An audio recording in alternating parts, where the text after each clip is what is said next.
You ask Tiger to calculate. This deals with linear inequalities with one unknown.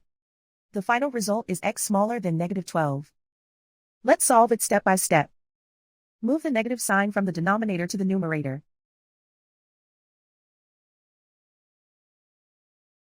Isolate the x. Multiply both sides by 3.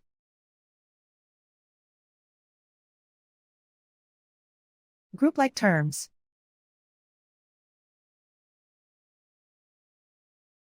Multiply the coefficients.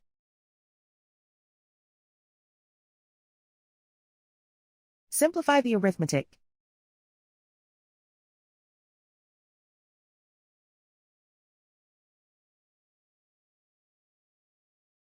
Convert the x into a positive number.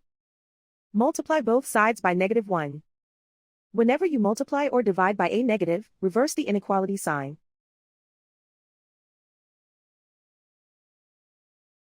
Remove the ones.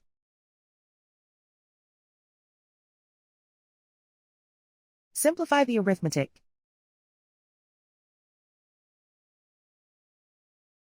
Plot the solution on a coordinate grid. And so the final result is x smaller than -12.